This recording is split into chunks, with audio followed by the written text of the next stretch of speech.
Good evening and welcome to another edition of Down to the Wire. This week we go to the fairgrounds and take a look at a couple of big stakes races. But Candace, let's take a look back at this last week. We had three big preps, El Camino, San Vicente, and Sam F. Davis. Any thoughts on those races? I think that, for me, looking through the prep races, I probably was most impressed by Nyquist in the San Vicente. I think that was the case for a lot of people, at least based on the reaction I was seeing online. We know what he is as far as he's very gritty. He always works hard for his wins. But I like the way he ran there, being pressured all the way around the track, and how, pretty well he responded when he was asked, and, drew off pretty well late over Exaggerator. So it was only 7 furlongs. Obviously, we need to see him do well over further before, people can really take him as a legitimate Derby favorite. But at this point in time, he certainly ranks among the best horses in this crop. Is he a Derby horse? We don't know yet, but I think there's every case you can make that he is the best horse of this crop, and that alone is going to take him a long way. So for me, the weekend really revolved around Nyquist. I thought all three preps were good. I thought Frank Conversation, Tusk, your selection in that race. I mean, he had dead aim on him. He had the whole stretch to pass him, and he couldn't do it. So, and Frank Conversation had a wider post and ran wider. So that's one of those races where the whole stretch run, I thought Tusk was going to nail him. He didn't, so I got to give credit to Frank Conversation. I do think he's just a poly horse, and I think he fits in that 20 to 25th tier of horses. I don't think he's a top 10 contender. Sam F. Davis, I thought was a good race. I thought Destin definitely improved by 3-4 lengths. I think we definitely saw the blinkers helped him, because if you noticed when Rafting came up on him, that's exactly when he kicked in with those new blinkers. So I do think it shows like subtle equipment changes can make a difference in a couple of lengths. They just can. I don't think people realize all the time that they can make a small, with some of these big horses, a small change can make a 2-3 length difference. And I think that's all it was. I think Rafting ran a good race. You got to remember, he was coming off a 3-month layoff. He hadn't run it all in December, all in January, and half of February. Like, I think that race by Rafting was a little better than people thought. Yeah, granted, he had a bunch of workouts, but there's a difference between workouts and racing. So I think Rafting can definitely move forward a little bit. I still think those horses are in that 10 to 20 group range, but still capable enough of filling out the field.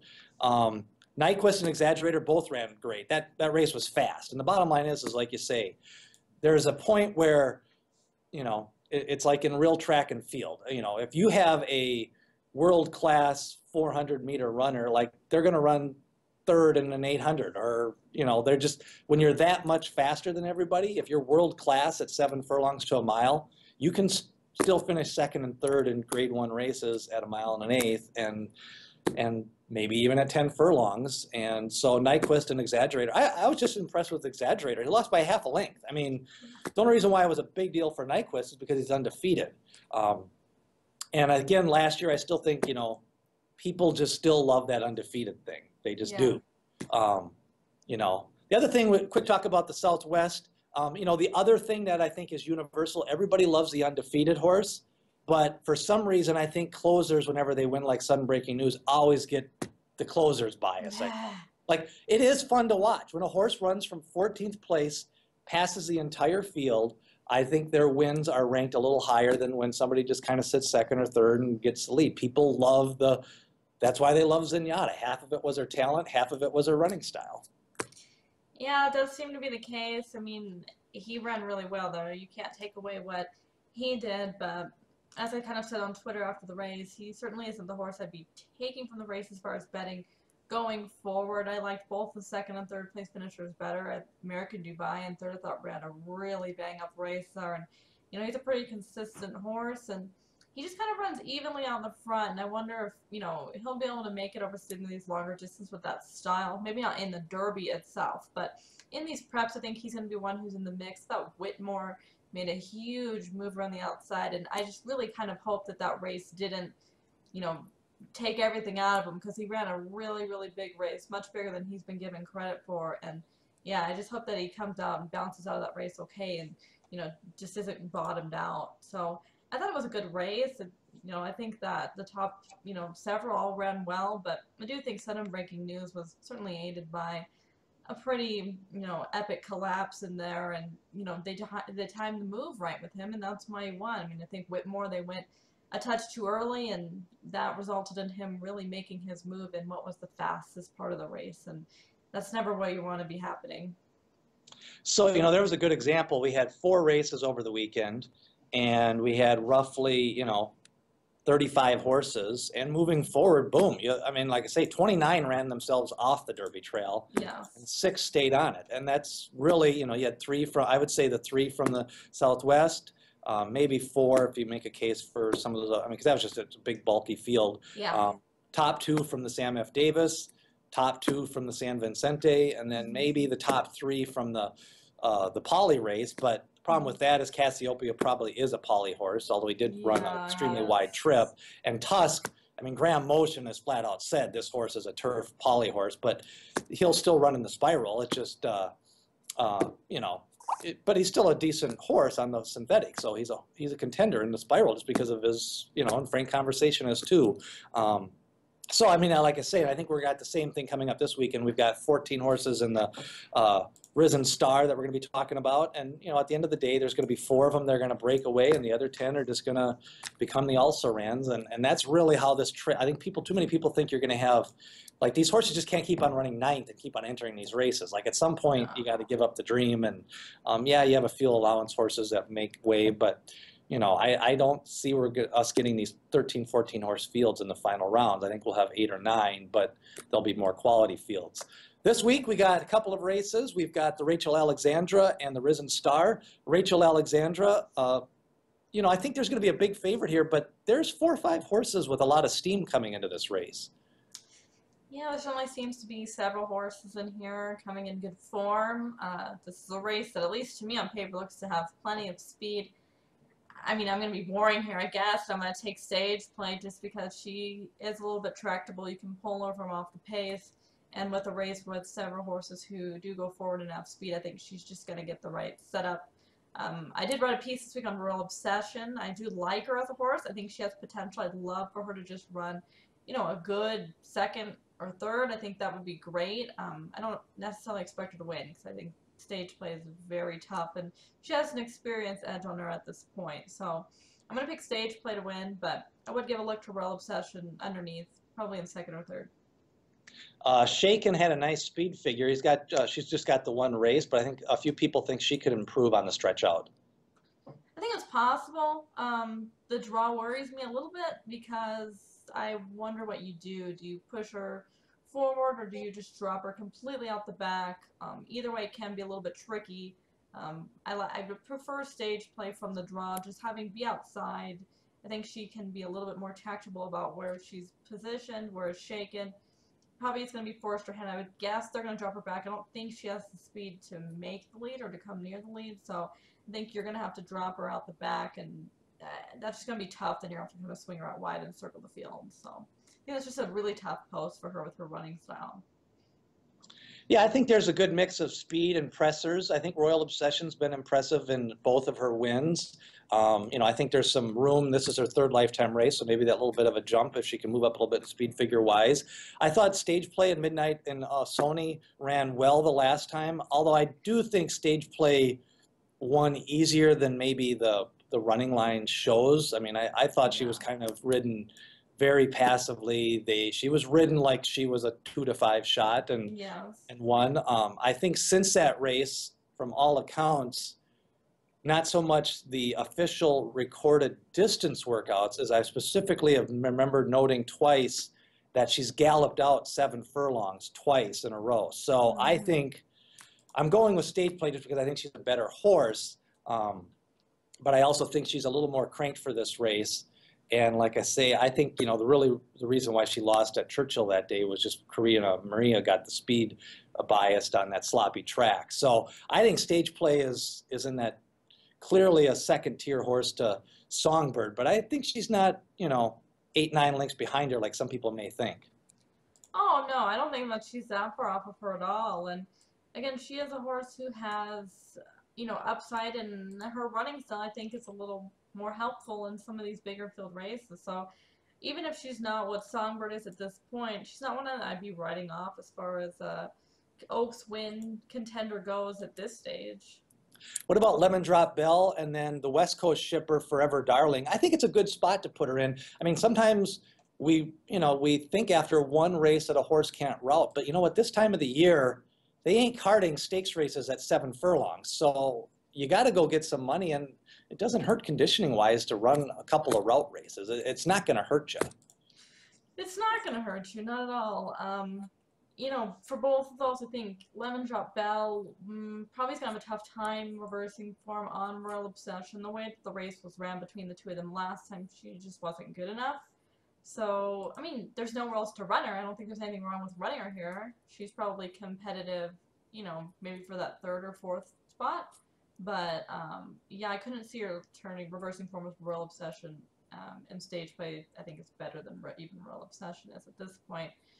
Forever Darling, I think she completely fits in here. I mean, how far does she want to go being a daughter of Congrats? This is maybe a little bit iffy, but I think that she's worth a try. I mean, she's done enough to this point to warrant her running in this race and giving her one more crack. And, the one time she failed routing was in the Juvenile Fillies, the Breeders' Cup. And, sometimes when horses are that young, it's just too much too soon, or they aren't mature enough to handle routing. So I'm never opposed to giving those types of horses who fail at the Breeders' Cup as a juvenile one more chance routing as an older horse. So we're both going with stage play. I guess my exact is going to be Lemon Drop Bell for second, maybe Royal Obsession. I just think those two came out of the Kia race, and I think they both have a little more upside. Yeah, I would put her over Royal Obsession, but I also say that with the caveat of knowing that there's probably little to no chance at all of Royal Obsession actually going off at the 8-1 that she has on the morning line, because she's been getting a lot of buzz coming into the race. So I wouldn't be surprised at all if that ends up being the favorite exact stage play over Royal Obsession. Risen Star, full field, similar to the Southwest Stakes. Definitely this field is a step up in quality from the Lecomte Stakes, and you add in, Mo Tom and Tom's Ready, who ran 1-2 in that race, but now you add in horses like Gunrunner, and I think this is going to be a strong prep. I think it is going to be a strong prep, and, we have a couple races where these horses are coming from, a few coming in from that haven't ran since the Jockey Club Stakes last year, a few that ran in the Lecomte, so you have a couple form lines that you have to sort of weigh what are the stronger form lines and which ones are weaker. I'm sure the favorite will be Arrow Force. I really like Arrow Force as a horse. I bet him in the Breeders' Cup Juvenile Turf and got nailed. He's a very nice horse, but I can't take him here purely because his only win on the dirt was on the slop. We've talked about this. Lots of times horses who actually are turf horses can do really well over sloppy track, and he, certainly is bred for a sloppy track. It's not to say he can't replicate the effort on dirt, but at a short price, I would be looking elsewhere, being that he is unproven over a faster surface. And he has had a little bit of a setback. He hasn't came in here, with everything going perfectly either. So I do think Air Force is a little bit vulnerable here. He doesn't have to win this race by any stretch of the mind to, be a contender in the Derby. You're probably just looking for a solid run from him if he can hit the board at this point, considering he has had a couple hiccups along the way. But I would be against him as far as a win contender goes. For me, the horse that I'd be looking at to win would be the number 6 Gunrunner. Comes in here for Steve Asmussen. That barn has been a little bit cold to start the meet. Both at Fairgrounds and at Oakland. His barn in general has really kind of been struggling, but they've started to really round into form lately, which comes at the perfect time when he has all these runners in these stakes races. So it does seem like, his barn's running into form, that he ran really well in that Jockey Club. And I think that he is a horse who, really has an affinity for these route races. So he would be one who I'd be looking for here. He'd have to find a way to reverse form with Motom and Aero Force, but he had a little bit of a tricky trip in there. I thought he made a winning move in there and kind of just got nailed late. So I think Gunrunner with some experience under his belt with the barn really kind of firing all cylinders at this point is an upset chance in this race. Yeah, I'm not even sure it's going to be an upset. I think Gunrunner may go favored, but Really? yeah, I think everybody's just reading into that Kentucky Jockey Gold Club as the key race because more spirits won and Motom's won, and everybody just seems to grab onto those angles anymore. But you don't think people will bet Arrow Force? I just don't. Um, Oh, wow. I think everybody kind of knows what Gunrunner is, and Gunrunner was bet pretty hard in a couple of races already. I mean, I think it's going to be close, but I don't think Gunrunner's going to drift. I think he's going to be locked in at his 5-1, and I think Arrow Force, if he isn't favored, that probably tells me more about Arrow Force's behind the scenes what they're doing. So that's the problem. If a horse like Arrow Force isn't favored, it's not a good sign. It means that the barn and the inside money is staying away because they know it's a prep.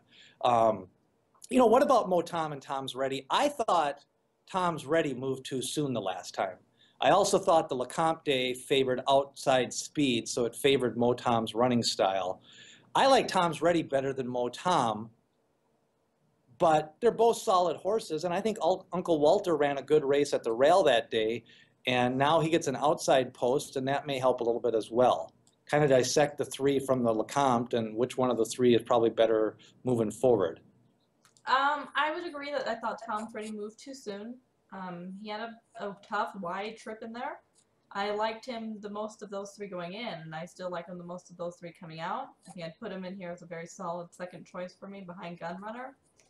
I would say, too, for Motom, he has a very tricky stall. Not necessarily because it's inside, but because he's drawn inside Dolphus, who has a lot of gate problems.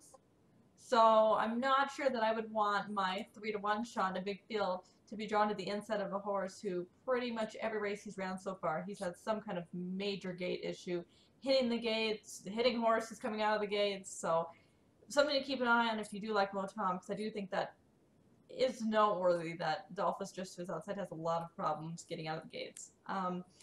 You know, Uncle Walter I think is a good horse. I think that, you know, obviously closers were winning the Lecomte, and you know he pushed forward in there, so I thought he ran a good race. But the draw here is tricky for him, and with his style, he's going to push forward from that draw. I don't think he has enough speed to get the lead, and inevitably, I think he's going to be in for a pretty wide trip unless he gets lucky from the gate. So I would pick Tom's Ready of those three coming out of that Lecomte Stakes, but they're probably all evenly matched for the most part. But he is the one who, at least in here, doesn't look to have any kind of major foreseeable issue from where he's drawn. A horse I did want to talk about is It's All Relevant. I think this is a nice horse, and I think you really got to, this is one of those cases where you got to really do some deep dive handicapping. And, you know, that first race, 5.5 furlongs on the turf at Saratoga, obviously he showed speed. That's the weird thing. He ran a 44-2, 21-2 off the bench. He was 10-1 that day. He ran 9th. But then they wheeled him right back on August 30th. It's almost like they knew they were going to stretch him out off that effort. He ran second at 8-1. Now, the fact that it was a 10-horse field, and after finishing 9th by 11 lengths, the fact that he was 8-1 in that second race kind of tells me the tale of the tape on those two races. The first race was a total prep. They ran him in that second race. He got beat. You know, then they tried to find a win.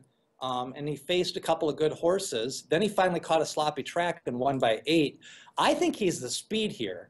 But this is one of those horses where, I mean, if you look at it, he ran 5 races between August 2nd and November 22nd. You know, like there's that point where you run and then you consolidate, then you improve, then you consolidate and you improve. Like they never really gave him a chance to consolidate. So maybe that slop win was a little bit of a chance to get some time off, consolidate all of that running into an effort. And I think he's the speed of this race, and I think he's going to take him longer than people think. Because I just think people are reading into all those losses. Oh, I think I agree. He's the speed of this race. I think he's ran much better since, you know, he's been ridden forwardly on the dirt. I know he did kind of have some troubles when he lost to Matt King Cole in there and wasn't able to make the lead as a result. But when he's ridden prominently in these dirt races, he does seem to do really well. I mean, he won by 8.5 over the slot last time, but even before that, he was second to Shagaf, who, you know, obviously is very well regarded at this point in time.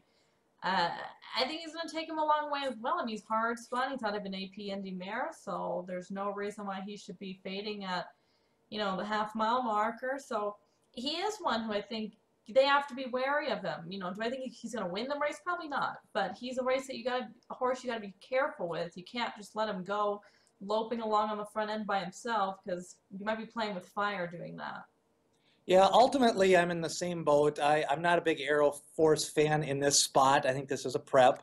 I have to go with Gun Runner just because I think he's a better horse. But to me, the used horses are It's All Relevant. I think Uncle Walter is very usable, and I think Gun Runner. And like I say, I just think Aero Force is just, I think this is more the prep for the Bluegrass. Zapparini's a nice horse.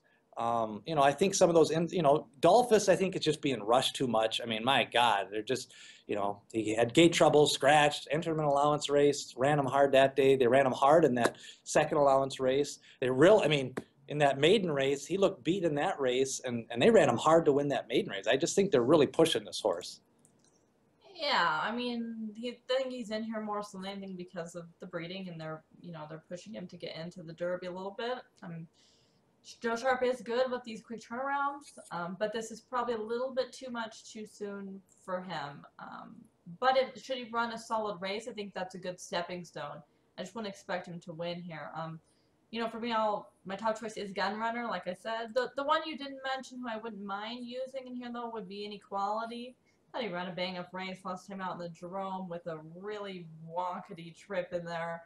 So, again, you're going to drop him out the back from that stall one, but that's his running style anyway. So, I wouldn't be opposed to throwing him in there at really big odds. I think he's been a little bit forgotten, and I thought he ran really well last time out. Yeah, I think people are totally misjudging the flexibility race. I just think he ran a bad race the last time. I fully expect him to bounce back in the Wood or the Bluegrass, wherever he goes, and I just think you can't run that well 2 straight times to Moyhay Men. And then obviously they took him back off the pace in the last race, and he just got a bad ride and a bad trip. But Flexibility is a good horse. People read into this form. Form doesn't hold forever. Like, you can run second to a good horse, and then if you go off form, it doesn't mean you're a bad horse. It just means you went off form. And yeah. Flexibility just went off form the last race, and everybody's reading into it as Moyhay Men's no good. Like, well, there are form cycles for a reason, right? Yeah, so this whole Flexibility is now bad horse is just nonsense. He ran 3 bang-up races. He ran 1 clunker. They're going to give him some time off, and I wouldn't be surprised if he goes right back to running lower 90s. And so Inequality is kind of the mystery horse here, in that he is going to be all of 40 to 1, and he's got the rail, and he was kind of the Jerome was actually the opposite of the that had the speed duel, so yes. You could read it both ways. He kind of got a nice pace set up, but we'll see. I think he won't. Yeah, I think where Inequality does run here is kind of a key to moving forward to evaluate some of this cross-country form. So I think he's a key, and I think Bestrea a little bit, because not that I think he can win the race, but how much speed he shows kind of shows how much speed he's, how that speed from the West Coast kind of transfers in here. So yeah. If him and It's All Relevant get in a dogfight on the front end, well, then it's going to set up for the closers like Mo Tom and Tom's Ready. But, it's an interesting race, and this is a quality field. This is a smudge better than the Southwest, and I think the top 6 horses are pretty solid. Oh, I'd agree, and I think it's a very interesting race from a handicapping perspective, because it really is a true race. You have 13 horses, you have all the running styles you want. I think it's going to be a very tactical race, and it's a race where I'm not someone who puts tons and tons of weight into jockeys, but it's one that I would give a look to, because I do think that this is going to be tactics are going to matter here, and you're going to want an experienced jockey who knows the horse that he's on in this type of a race. Should be, I think the mutual windows will show it as a betting race too. I think even Aero Force will be a 3 to 1. Gun Run will be 9 to 2. The 2 Tom's horses will be 5 to 1, 6 to 1. I think it's a legitimate race where you can bet a little bit of money and see how it shakes out. Off the track this week, I want to talk a little bit about jockey switches. I think where we see sometimes in some of these bigger races, a jockey switch can really make a difference in how these races play out. Example last week, I think it was a major jockey switch for Destin getting Velasquez. I think the blinkers help, but I think that jockey switch, he was ridden much more aggressively than he was in his first couple of races. And I thought he made a move to get into the lead on the turn. And then he also, when Rafting came up on him, he waited, he saved enough just to have enough to finish that race. So, you know, I think we're going to see a couple more this week. Castellano goes on Uncle Walter. I think that's a major jockey switch. And the fact that he's ridden them in the past and they go back. So, you know, Mike Smith is on 2 or 3 contenders now. Like, who does he ultimately choose? Like, I think horses' finished positions in some of these big races can change 2 to 3 lengths based on how they're ridden and who's riding them. Oh, it definitely makes a difference for how the races are run and, you know, how the horses themselves perform. I think, you know, more so than anything, experience helps, but I think at the same time, you know, all these jockeys have their strengths. Some are very good on front runners, some are very good on, you know, judging pace and knowing when to make those moves. So it's a matter of also recognizing what this horse's strengths are and what jockeys would be best equipped to bring out the best in that horse. You know, and it ends up getting a little more tricky as we get closer to the Derby because, you know, the bigger names oftentimes have multiple mounts and who's going to pick who, but I try not to get too caught up in who the jockeys pick going to the Derby because there's always so many factors. A lot of times, you know, if there's a specific stable or owners that the jockey rides for often, then they might have their hands tied behind their back a little bit there. Yeah, no, I don't get wrapped up in who they pick, but I think who they pick does affect how the race shape plays out. Oh, absolutely. You know, another jockey switch, I mean, I don't think it's a coincidence. I think a lot of handicappers think Gun Runner moved too soon in the Kentucky Jockey Club, and boom, we got Florent Geroux on him this week. Like, trainers handicap as well, and I think that's a major jockey switch. It's not so much that, quote-unquote, Florent Geroux is better than Santana. I just think that sometimes trainers will make a switch just because Santana's ridden him 3 times, and I think a lot of people think he made a move a little bit too soon in that race. Just like I think a lot of people think that, you know, one of the reasons More Spirit may have lost that race is because he went from Stevens to Garcia in that race. Like, subtle jockey switches make a difference in how a horse finishes. Oh, definitely. And some jockeys themselves are better finishers of a race as well. All right, so that's my off the track. What about your off the track topic this week? For me, I wanted to talk about the path that Nyquist is taking to the Derby. He obviously won the San Vicente. They've said all along they only have one more prep, Florida Derby, and that's it. Then he'll be in the Kentucky Derby, hopefully. He has the points, at least right now. This path seems to be getting a lot of criticisms. Are people worried or wondering if that's what they're going to do?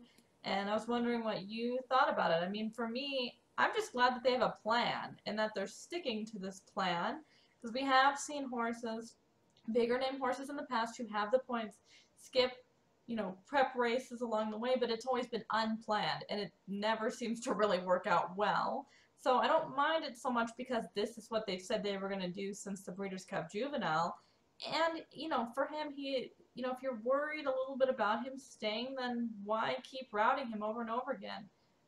You know, he obviously fires very well fresh, and you have the bonus in play at Florida, so I guess I'm not overly concerned about the plan, but a lot of people seem to be really upset about it. Well, like I say, I'm a firm believer in a plan. Plan your work and then work your plan. So, I mean, yeah, they've said all along it was going to be 2 preps.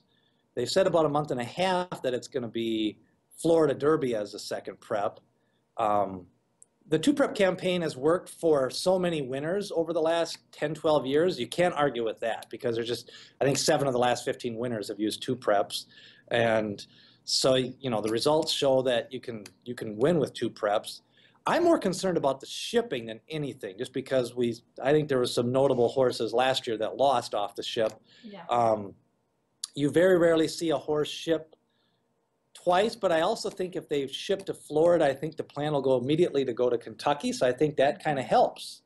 So I guess it really ultimately, I guess the skeptical part of me says is I just see no way that Moyhemen and Nyquist are going to face each other with undefeated records in the Florida Derby. So I guess it's a plan, and maybe that's where they're going to go, but then I think Moyhemen moves. So I guess to me, I guess if Nyquist runs in the Florida Derby, I would expect Moyhemen to move. Because why not give Nyquist a chance at $2 million? If somebody's out there willing to put up the bonus, let the horse go there and take it. I guess it's nice. Yeah, I mean, I guess to me, if I was the competition, I'd go running and let him take the extra $6 million. Yeah, I mean, so it's a good plan. The problem is if they actually do face each other, one of them's got to lose. And also, it's not just that one of them's got to lose. These are good horses. These are horses that are going to fight. Like, as much as handicappers are like, oh, well, if you lose, they'll just wrap. No, they don't wrap them up. Like, these horses, it would not be a pretty sight if these two horses lock horns in the Florida Derby. Yeah. I mean, we all know that. So somebody's going to have to blink. I kind of hope it's Moyhemen because I think a good deep track at the Wood would be a good race for Moyhemen. And I think Nyquist has a chance to win $1 million bonus. And I think he's a good horse, and I think he's the champ. So I don't mind him getting an extra $1 million, and I think it's kind of good for the game. It's not too often you see, I mean, this would be kind of nice for, I mean, the people in Florida get a chance to see 2-year-old champion and undefeated horse. So they've already seen Moyhemen. So, you know, and they'll see him twice by the time if he runs in the Fountain of Youth.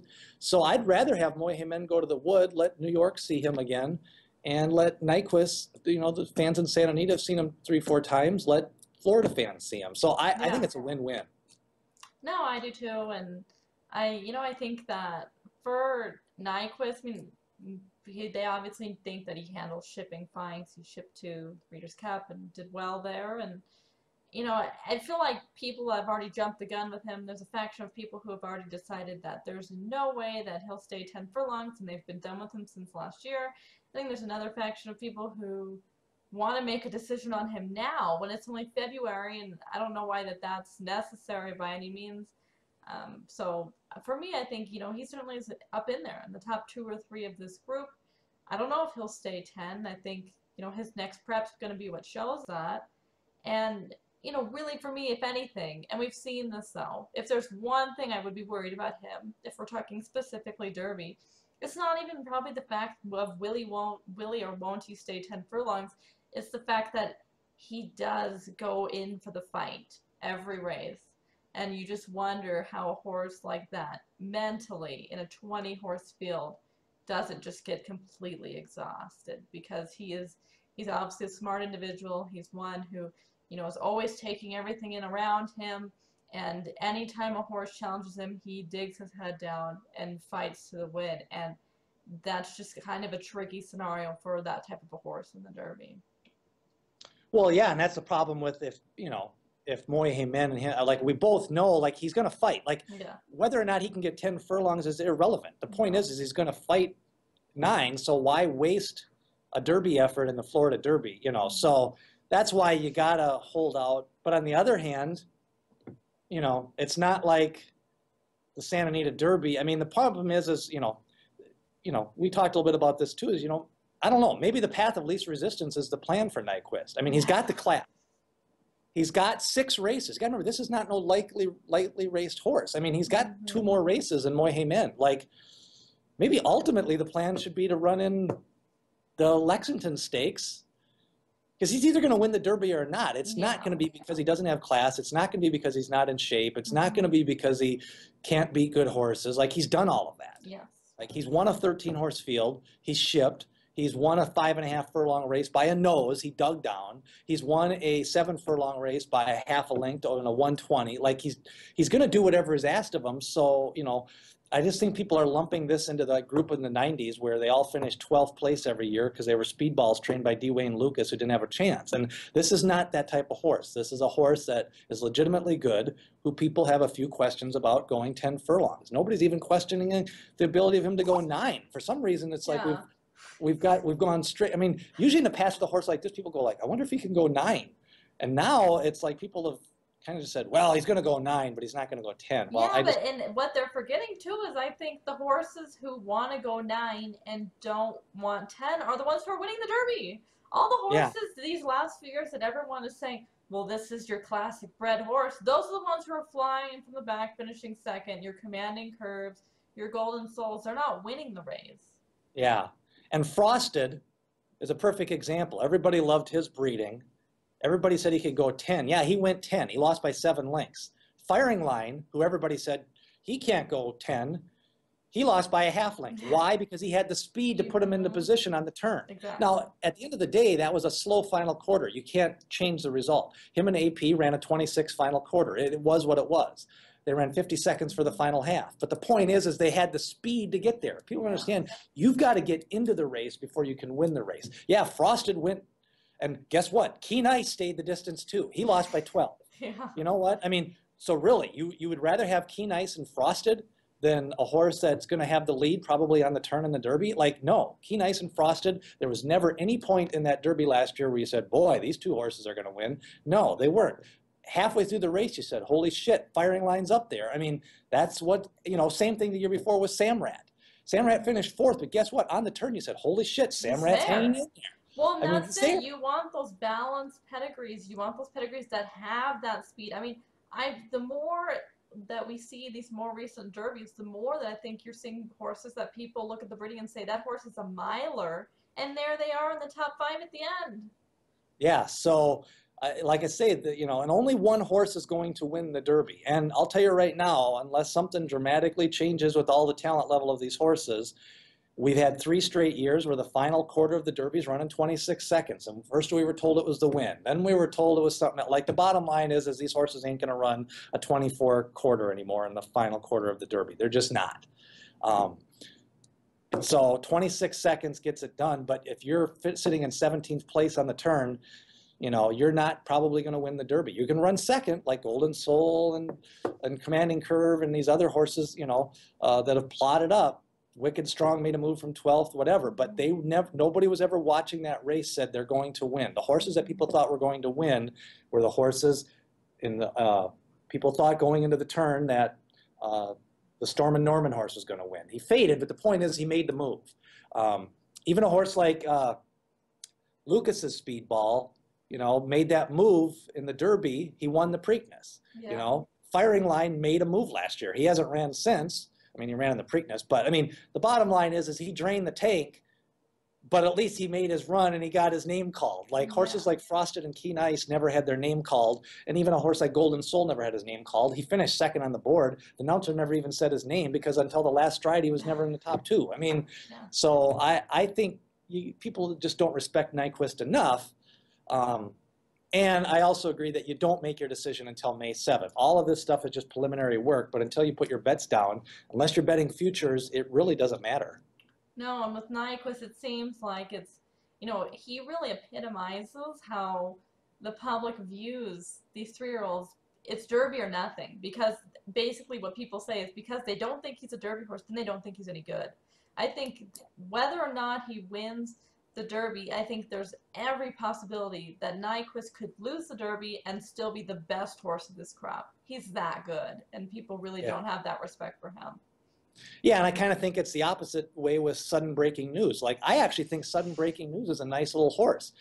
Again, like, if he doesn't, he might lose his next prep, and he might run 4th in the Derby. But, like, that's the type of horse I want. He's going to run in the West Virginia Derby, the Iowa Derby. Yeah, I was saying, Iowa Derby. Run in the Dwyer. But he could still even run in the Travers. Like, it's not like he's got some mind shot. I mean, he's got a decent pedigree, and Don Von Himmel knows how to train, and he's ran 4 good races in a row now. Like, he's not no fluke. Like, there's fluke horses and there's good horses, and I think that's what you got to separate. Well, that race too. He came out of Springboro Mile, and that race maybe has come out as the strongest of those, those races in that time frame. Now everybody's winning out of there. Yeah, and discreetness. Where he was 7 wide for the half of the race. Like, he's going to bounce right back with a top 5 effort in the next race. Like, the difference between these 13-horse fields and these 6-horse fields is just people don't like. It's a major difference. When these horses just lollygag with slow paces and draw away in a 6-horse field, we're going to see the same thing in the Risen Star this week. A 13-horse field. We saw the same thing in the Breeders' Cup Juvenile, whether we like Nyquist or not. Like, the best horse won the race because at the end of the day, he ran the widest and circled the field. Like, you can say Swipe was closing. You can say all this other stuff, but at the end of the day, Nyquist was the best horse. He ran the widest, he ran the most, he ran the furthest distance, and he had the outside post position. He won the race. Exactly. I just think people don't give credit in these big, like, people seem to overestimate 6-horse field wins. And and they underestimate 13-horse field wins. Yeah. Which is just totally illogical.